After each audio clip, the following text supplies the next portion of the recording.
The millionaire was about to sign everything away, until the cleaner whispered, "One thing, the city was still awake when Nicolas Vega arrived at the mirrored tower that bore his name. His dark suit, tailored to the centimeter, reflected the perfection with which he conducted business. Nothing in his life seemed out of control. He was, after all, the architect of an empire, and that morning would mark a new chapter." On the 32nd floor of Vega International, the executives were already moving around with restrained anxiety. The contract that would seal the merger with the Alvarez Tech Group was on the glass table in the main room, wrapped in a black leather folder. How much was it worth? Estimated at over $2 billion. But for Nicolas, the stakes were even higher. Control, legacy, history. As he shook hands and listened to optimistic speeches, his eyes wandered around the room without really seeing. He had everything, but he felt nothing. Since his wife's death 5 years earlier, living was just driving. Smiling was just strategy. Living was signing papers. On the other side of the tower, among buckets, rags and the smell of chemicals, Camila Torres was scrubbing the floor of the coffee area. Her music-free headphones only disguised her habit of eavesdropping on conversations, not out of gossip, but out of habit, an instinct acquired by those who have learned that only those who pay attention to what no one says out loud survive. She knew the day was important. The whole company seemed more nervous, more vain. The rooms had been cleaned twice. The carpet had been vacuumed to excess. But Camila felt something strange, something out of place. Since the beginning of the week, she had heard fragments of phrases between executives that they didn't know she understood. "He won't notice. Just sign. Then we'll drive. If he reads the final clauses, well, he won't." Camila had been a cleaner there for 2 years. She knew where the forgotten documents were. She knew who drank whiskey in the meeting room, and who hid listening chips in pencil cases. She knew that Gabriel Serrano, Nicolas' charismatic partner, was not the man he pretended to be. The previous afternoon, Camila had cleaned the meeting room earlier than usual, and unseen, she had heard enough. Gabriel was handing the company over to the Alvarezes on the sly. The contract was a trap. She didn't sleep that night. And now, with the folder about to be opened, Camila felt the weight of silence crushing her shoulders. She was nobody. She had no gold badge, no diploma on the wall. She just had courage, and a whisper. In the glass room, Nicolas sat down. The champagne was poured. The signature pens were in place. Camila, with firm steps and a low face, entered discreetly to clear the side table. She knew no one would notice her. It was her invisibility that gave her freedom. But as he approached Nicolas, time seemed to slow down. She bent down to pick up a cloth, and without raising her eyes, whispered with restrained firmness, "If you sign this, you'll lose everything." Nicolas froze. He looked at her for the first time for real, and in that instant, the most important contract of his life became the most dangerous. The room, previously filled with animated voices and clinking glasses, fell into a brief silence. Nicolas was still holding the pen, but now motionless. The whisper seemed to have frozen time, as if words spoken quietly had more weight than any contract printed on golden pages. He turned his face slowly towards the woman who was bending down to clean the corner of the table. His eyes stared at her for more than 3 seconds. Long, intense, suspicious. "What did you say?" he asked, his voice firm but not aggressive. Camila didn't reply immediately. She continued pretending to clean, without looking at him. Every fiber of her body was screaming at her to get out of there. But she had gone too far to back down. She stood up calmly, holding the bucket with both hands, and replied in a neutral tone, "Nothing, sir. I was just cleaning up." Nicolas's eyes narrowed. The whisper echoed inside him like a silent siren. The woman's gaze was unusual. There was conviction, there was urgency, there was a courage that he recognized, even if he had never seen it before. "Who are you?" Camila Torres. "I've been working here for 2 years." He nodded, as if memorizing the name. Before he could say anything else, she left quickly, disappearing into the corridors. And so he was left alone, with the contract, with the pen, and with a throbbing doubt. Hours later, in the company's penthouse, Gabriel Serrano entered smiling, patting the directors on the back. praising the journalists at the press conference, and preparing for the signing ceremony. "Is everything ready, Nico? It's going to be historic," I said, handing him the last printed version of the contract. Nicholas didn't reply. He watched the city go by from the window, with his hands in his pockets and his mind elsewhere. "Huh? Have you read that last international confidentiality clause?" he asked suddenly. Gabriel smiled playfully. "Nico, you've read more than 30 versions of this agreement. You know that everything is under control. Just sign it. The Alvarez are already in the elevator." Huh? Nicholas wasn't convinced. For the first time in years, he was hesitating. And it was because of a woman who wasn't even in the decision room. A woman with no access badge, no degree, no position, but with a voice that pierced his armor. He opened the contract and began to leaf through it slowly. Gabriel disguised his discomfort with a tense smile. "Is that so? I just want to make sure I'm not about to lose everything, including my name." Gabriel swallowed. That same evening, Camila went to the reception to hand in her time card. Before leaving, she was called by her supervisor. "Camila, they asked you not to come tomorrow. The meeting room was too exposed today. They said your behavior was inappropriate." She didn't answer, she just nodded. She had expected that. The truth was that she didn't know if she would be safe there the next day, even if she wanted to. He left the building with tense shoulders and a tight heart. The street was damp from the drizzle. The smell of wet asphalt brought back memories of other silences, of other times when she had to keep quiet in order to survive. But that day she had spoken, and even though no one believed it, the most powerful man in the building heard it. Nicholas didn't sleep that night. At the top of its silent roof, surrounded by concrete glass and silence, the contract remained on the living room table, untouched. Camila's words, or rather, her whisper, echoed like a slow beat in the back of his mind. "If you sign that, you'll lose everything."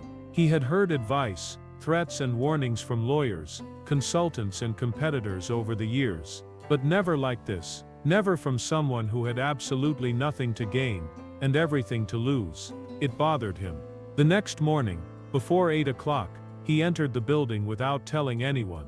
He wanted to see for himself. He went straight to human resources. "I want Camila Torres details. Cleaning lady. I want to know where she studied, when she started, and who hired her." Oh, the manager hesitated. "Oh, Mr. Vega, there was a request for her dismissal last night. Direct instruction from Mr. Serrano's team. She was considered inconvenient." "Was it?" He picked up the file and leafed through the records. He discovered that Camila had worked for 3 cleaning companies, but before that there was something curious. The admission form. There was an unusual gap. Incomplete higher education. Law National University. Nicholas frowned. A cleaner with a law degree. He went back to his office. He opened his computer. He typed the name Camila Torres into the company's internal system. Nothing relevant. Then he went to the public search engine, restricting the search by location and dates. And there, among old news items, he found something forgotten by time. Camila Torres, a promising young law student, leaves university after a family tragedy. The prosecutor responsible regrets the early end of a brilliant career. He enlarged the image. It was her, younger, but with the same steady gaze. That afternoon, Nicholas personally went down to the gate. "Does Camila still have access to the building?" "No, sir. The credential has been deactivated, but she comes by here sometimes to visit her friend, who works on the 8th floor. If she shows up, let me know. No exceptions. And reactivate access.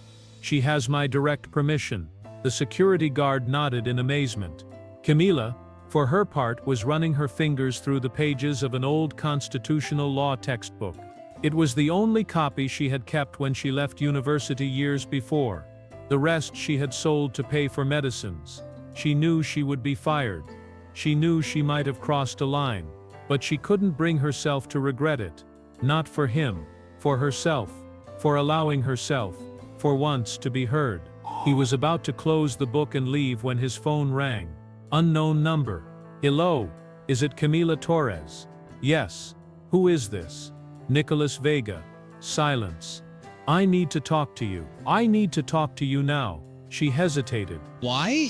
Because there's something wrong with that contract. And because you were the only one who had the courage to tell me. Camila took a deep breath. See you where? On the first floor. In 15 minutes. When she arrived, he was already waiting for her. For the first time, they looked at each other as equals. No uniform, no badge, just two people in the same blind spot of destiny.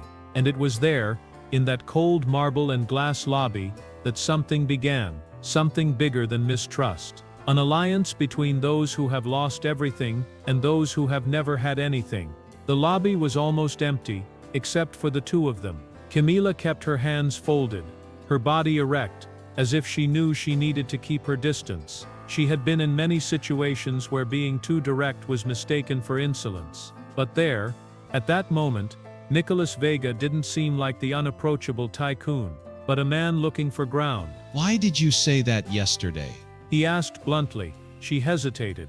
But then she answered calmly, because I heard enough to know that you were being deceived, and because, even though I'm just a cleaner, I know how to read a contract. Nicolas watched her in silence. What impressed him most was not the content of her answer, but the way she said it, without beating about the bush. No need to prove anything. What exactly did you hear? Camila looked around, making sure no one was listening. Then she opened her handbag and took out a small notepad.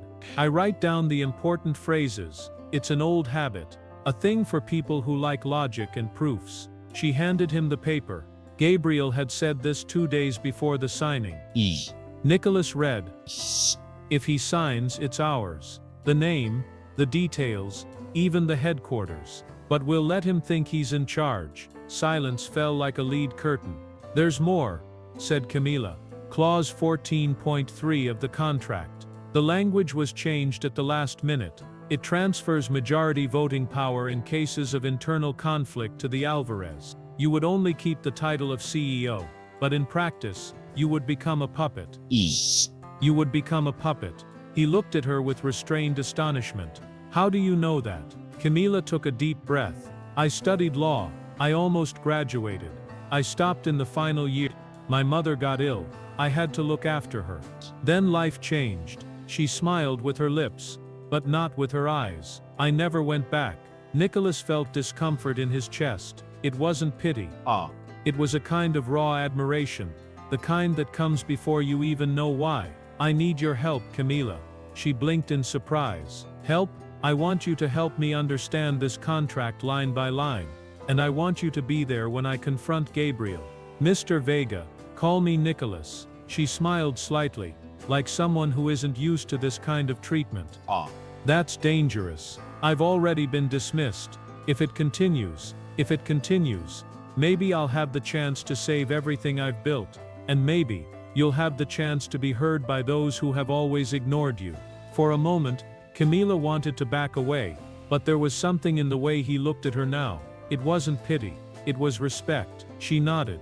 "That's fine, but I do it for the words, not for the job. And if I leave again, I want to go knowing that I did something right. And I," he replied, "want to make sure I hear who I should before it's too late." That afternoon, they sat in the empty meeting room, side by side. Camila with her notes, Nicolas with his pen, underlining clauses that he himself had never paid attention to. Two completely different realities, united by fine lines and hidden intentions. And for the first time in a long time, Nicolas was no longer alone. Gabriel Serrano walked through the corridors of Vega International with a smile that was too sharp to be real. His shoes shone, his Swiss watch glittered, and his confidence was almost offensive. But for the last 2 days, something had been eating away at his certainty. Nicolas had postponed 3 meetings, cancelled the press conference, and worse, he was walking around with a notepad in his hands, and a hard expression on his face, as if he had gone back to thinking on his own. It wasn't normal. It was then that Gabriel decided to casually walk past one of the administrative floors, and saw something that froze his blood. Nicolas Vega and Camila Torres, sitting side by side in the secondary meeting room, talking about the contract. Alone, for over an hour. "Do you trust me, Camila?" Nicholas asked, with tired but firm eyes. She was slow to reply. It's not about trust, it's about coherence. I trust what I hear, what I read and what I see. And so far, everything shows me that you're not like the others. Nicholas smiled for the first time in days. I'm also relearning how to see. She allowed herself to smile back. There was something strange in that space of silence between the two of them. An intimacy that wasn't based on touch or sweet words, but on listening, recognition. For the first time, Camila felt looked at without judgment, and Nicholas felt that there was someone there who didn't see him as a symbol, but as a human being. How did someone like you end up here? He asked without irony. Life has curves that don't appear on the map, and sometimes the shortcuts you're forced to take teach you more than the right path. He wrote this sentence down in the corner of a sheet of paper, without saying why. Hours later, Gabriel broke into Nicholas's room without knocking. Is everything all right? Alvarez's people came to see me. You're dodging the final steps. Are you having doubts? I'm just reviewing some clauses more calmly. Since when do you review clauses with cleaners? The sentence fell like a dry blow. Nicholas stood up coolly. Ever since I realized that the cleaner is the only person here who isn't trying to sell me anything. Gabriel forced a laugh. Are you risking $1 billion deal on the hunch of a woman who mops the floor? I'm trying to avoid losing everything, including my dignity. There was a harsh silence. Gabriel tried to contain his anger. I just hope you know what you're doing, Nico. Because a woman with a thirst for justice can seem like an angel, until she drags everything down to hell with her. Nicholas stared at him. That goes for you too. That night, Camila returned to the building, not out of obligation, but because she knew something was about to happen. She found Nicholas alone in the company's internal library, a room that hardly anyone used. Mauve, I thought you'd already gone. No, I'm staying, until the end. He closed the contract, and took a deep breath. Gabriel has already noticed. He's going to act soon, and he won't play fair. Camila approached slowly. So we need to get a move on. I have an idea, but it's risky. Everything worthwhile is. They stared at each other in silence for seconds too long. And it was there, in that stuffy room between shelves of forgotten books, that something was born that not even the most powerful contract could have predicted. An alliance forged in the invisible, nourished by the truth, and protected by a whisper that was already impossible to silence. The night was too cold for spring. Camila arrived with her hair up, and a thin blue briefcase in her hands. Nicholas was waiting for her in the underground garage, where there was less surveillance, and the cameras were silent. Are you sure about this? He asked, looking around cautiously. I'm not sure of anything, but I'd rather risk it for justice than hide out of fear, she replied, handing over the briefcase. Inside was a printed copy of the contract with all the clauses highlighted, plus a USB stick with audio clips discreetly captured from the meeting room corridor. Camila, with her memory and instinct, had prepared for the fall before she even knew she would be involved. If Gabriel finds out about this, murmured Nicholas, he already knows, but he still thinks you'll hesitate, said Camila firmly. That's what he lives for, your doubt. The next morning, Nicholas called an extraordinary meeting with the in-house lawyers, and asked for a detailed audit of the final terms of the merger. He gave no explanations. He didn't warn Gabriel. Meanwhile, Camila used her reactivated access to the internal system to cross-check information between emails, previous drafts of the contract, and changes made to the most recent versions. Her legal knowledge, even when interrupted, surprised even the company's analysts. In a private room, she wrote down a list of document inconsistencies and forgeries. Do you know that this could become a public scandal? One of the lawyers asked quietly. If it turns, let it turn, replied Nicholas, entering the room. I'd rather fall with the truth than live at the top with a lie. That evening, Gabriel appeared in Nicholas's office with a sharp look on his face. Can we talk? He said, stepping inside. Of course, replied Nicholas, without even getting up. Gabriel closed the door slowly, and leaned over the table. Do you know what you're doing?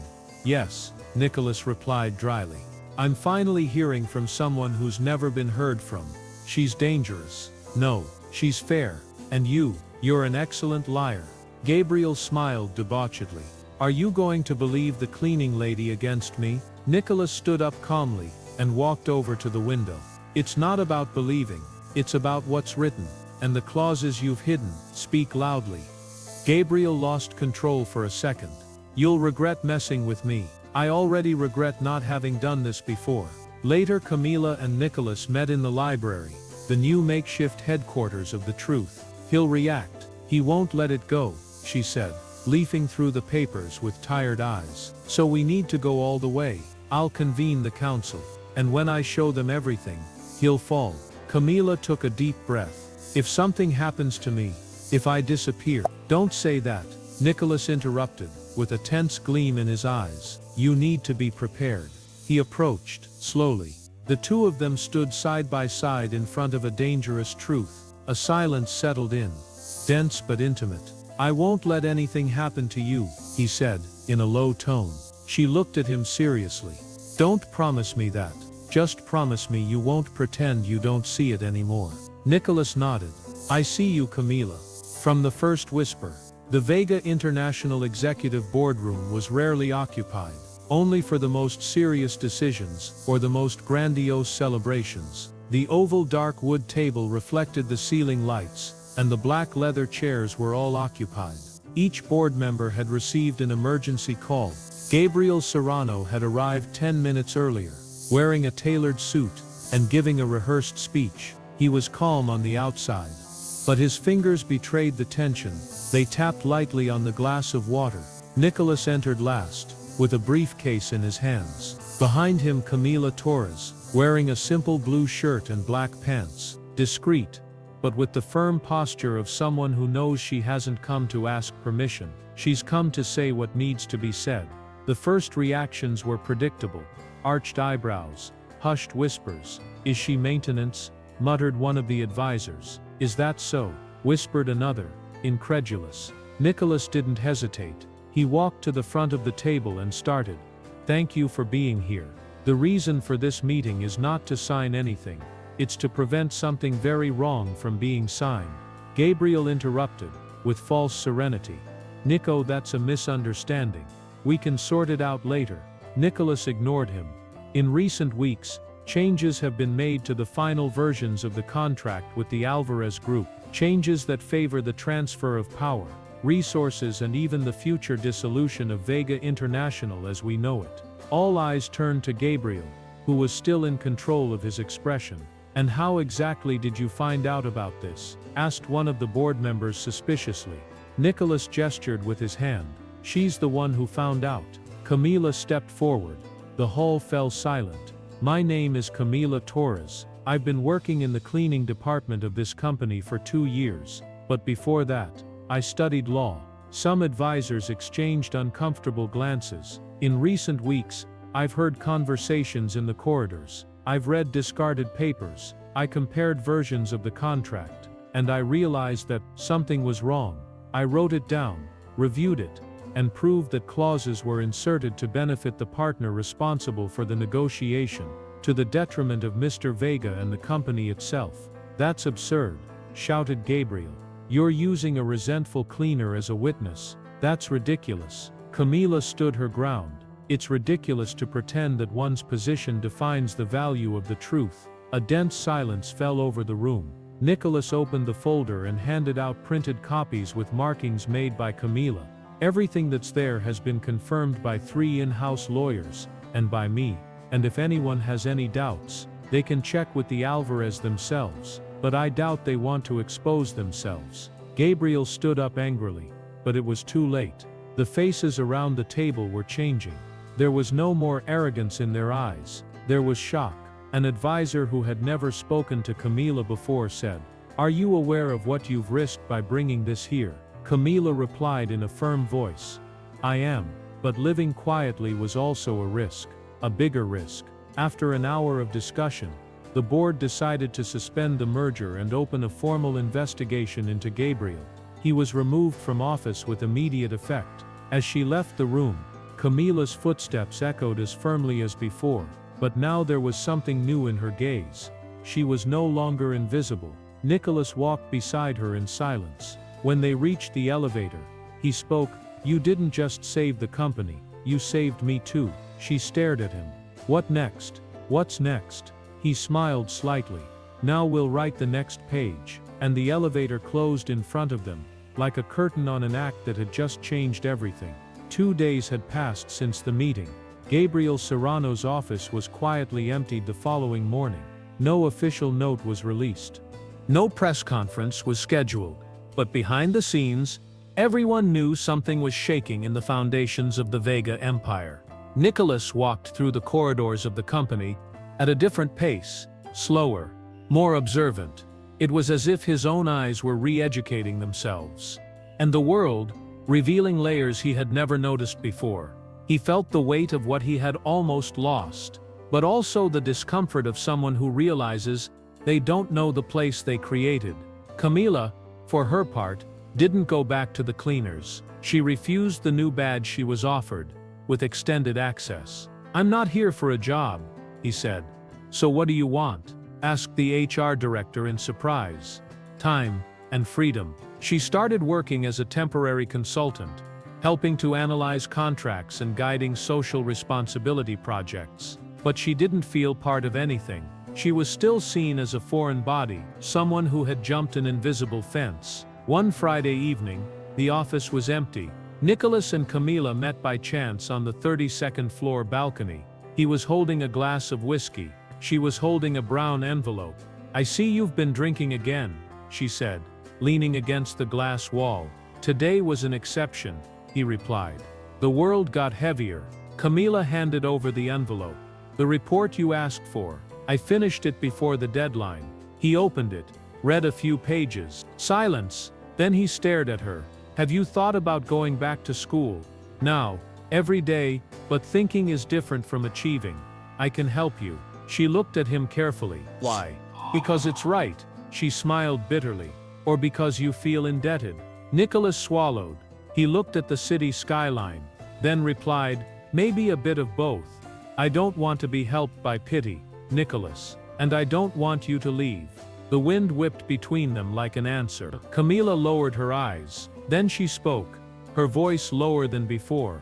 "I come from a place where you learn to leave before they take you away." He took a step closer. "You don't have to run away." She hesitated. "What if I let myself stay, and it all falls apart again? Then we'll rebuild."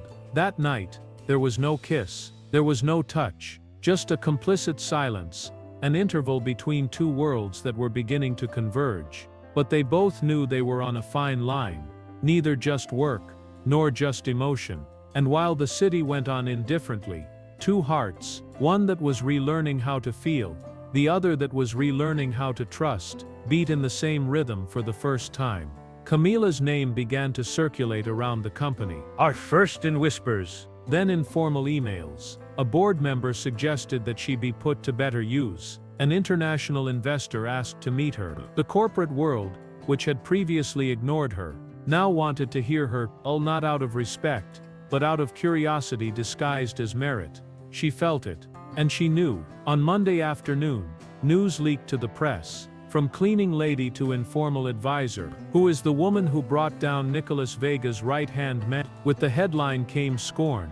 The article didn't mention his education or his courage, just her past, his mother's death, dropping out of university, the cleaning job. Camila was in the file room when she saw the link being shared in the company groups. Her chest tightened as if the oxygen had gone out of the room.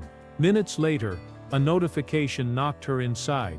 Her former internship supervisor had commented publicly on the article. "I always knew she couldn't handle the pressure of the law. A shame. She left the building without warning. She needed to breathe." Nicolas looked for her everywhere.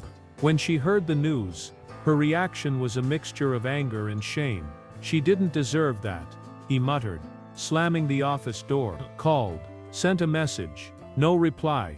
That night, he waited for hours in the lobby of the building where she lived. When Camila finally appeared, wearing a coat and looking lost, she stood motionless in front of him. "I just want to see you well," said Nicolas, his voice breaking. "Then leave me alone," she replied in a firm tone.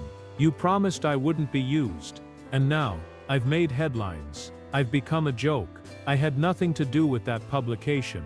But your world has. And I'm just a mistake for them. Oh! Not for me. Camila stared into his eyes with pain and clarity. You see me now, Nicholas. But what about when all this is over? When the company gets back to normal? Will you see me in the middle of the gala? In the middle of your partners? He didn't answer immediately. His silence was the cruelest response she could receive. That's it, she said. We never belong to what doesn't want to include us. And sometimes even those who seem to be on our side all don't know what to do with our presence. She turned away, walking towards the building. But before entering, she said without looking, forget about it. You already have everything you need. And up it went. Nicholas stood there with his hands in his pockets, and his heart squeezed. For the first time, he didn't know how to win, because now, it wasn't about contracts. It was about courage, about really seeing, about loving truly. And the silence that night was louder than all the applause he had ever received in his life. 3 days passed. Camila hasn't answered any calls, she hasn't answered any messages, and she didn't show up at the company. Nicholas, for his part, was plunged into a silence that unsettled everyone around him. Meetings were cancelled, proposals were postponed, until on Friday, an unusual notification arrived in the executive team's emails. Official call, extraordinary event. Vega Hall, 8 p.m. No explanations, no agenda, just a sentence in the signature. Certain things need to be said with witnesses. Nicolas Vega. At 8 p.m. sharp, the hall was full. Board members, shareholders, directors, and the press. Everyone was waiting for an announcement about the company's new phase. They suspected a restructuring, or perhaps confirmation of future mergers. Nicholas entered alone. No jacket, no power ring, just a briefcase in his hands, and a microphone in front of him. Good evening. Silence spread. I'm not here to talk about the market or projections. I'm here to correct a mistake that wasn't mine alone, but which I helped to maintain for years. Some looked at each other in bewilderment. For a long time this company was built by hands that never sat in this room, by eyes that were never looked at, and by voices that were never heard. He took a deep breath. One of those voices saved me. It saved the company. And it showed me that true leadership is not about control, but about listening. He paused. Then he said, Camila Torres. Everyone turned towards the door. She was standing there, with her hair down, and a simple black dress, elegant and silent like her. I didn't know if I should go in. She was about to step back, but Nicholas held out his hand. Come on. She walked slowly to the stage, amid stares and whispers. When she reached his side, Nicholas turned to everyone. This woman is more than a brilliant professional. She's more than an X-Factor. She's more than the prejudice they've tried to stick on her. She's the reason we're all here. And then, without asking permission, he placed the folder with the new company statutes in her hands. I'm setting up an internal ethics and contract review committee. Camila will lead it, and she'll have total autonomy. With a salary, a badge, and a voice. Absolute silence. An advisor snorted. Are you sure about this, Nicholas? He answered without hesitation. I do. Because for the first time I'm seeing it. Camila, overcome with emotion, looked at him speechlessly. And Nicholas, staring at her, said in a low but audible voice, I don't want you to come back. I want you to stay. As part of what this is going to become. She tried to speak, but the words were gone. Instead, she nodded, with watery eyes and an upright posture. She didn't need to thank him. That night, as the hall emptied and the flashes subsided, the two of them were alone on stage. Why did you do that? She whispered.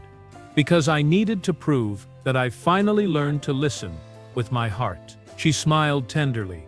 Then listen to this. And the kiss that followed wasn't part of any company's script. It was the signature of what really matters. Respect, trust, and love. That was born where no one expected it. The following Monday, Camila entered the Vega International building through a new door, that of an executive employee. But the badge that now bore her full name and the title Director of Corporate Integrity and Ethics weighed more than any broom she had ever held. The looks in the corridors were different. Some admired, others skeptical. Others threatened. She noticed the forced smiles, the long silences, colleagues from other areas hesitating to greet her. "Do you realize what you represent now?" Nicholas said over coffee that afternoon. "I am, and that's why I'm scared." Afraid of what? Of not being accepted, of adapting too much and losing who I was, or never adapting and remaining a piece out of place. Nicholas held his hand on the table. "You don't have to fit into anything. The place adapts to you, or it doesn't deserve you." Camila took a deep breath, but didn't smile. "You can say that, Nicholas. But I'm a woman, and I'm the woman who came from the ground up. The system doesn't like exceptions. It tries to silence or crush them.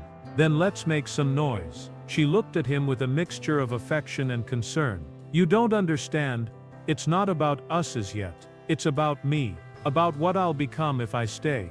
In the weeks that followed, Camila conducted silent audits that corrected years of abuse and dirty contracts. She created an internal whistleblowing channel, and hired young talent from peripheral backgrounds, breaking hiring patterns that had never been questioned. But all strength comes at a price. One night, alone in the new apartment she had rented with her own salary, Camila looked out of the window and thought, "Am I fighting a monster, or becoming part of it?" She and Nicholas saw each other less often.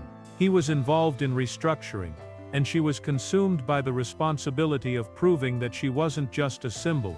When they finally met, on a rainy night at the top of the company, he hugged her for a long time. "You're distant. I'm tired. Do you want to give up?" She hesitated. "I want to know if it's all worth it, if in the end, I'm not going to be alone with a beautiful room and no peace." He held her tenderly by the face. "You won't be alone. I'm here." Camila stared at him. "You are. But you're also part of the world that hurt me. The difference is that you chose to see me. But until when?" His silence wasn't fear. It was guilt. And true love.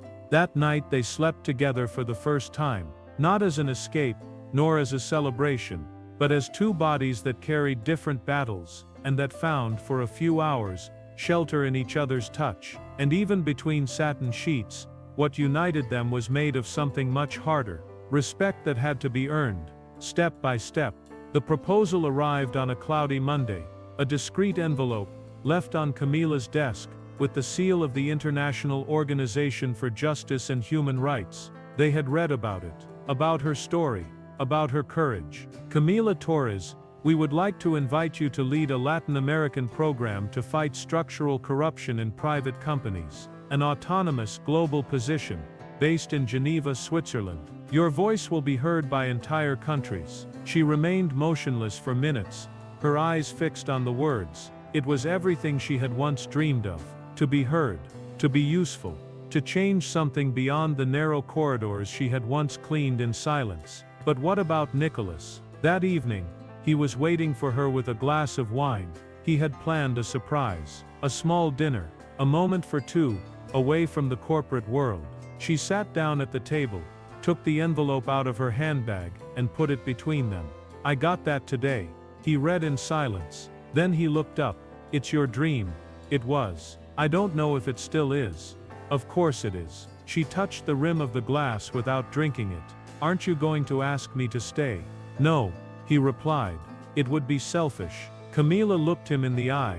There was pain there, but also truth. "What if I don't want to go? What if I want to stay and build something here with you? Then it will be because you chose it, not because I asked you to." She smiled at last. "You've learned to listen to me, Nicholas, even when I don't say anything."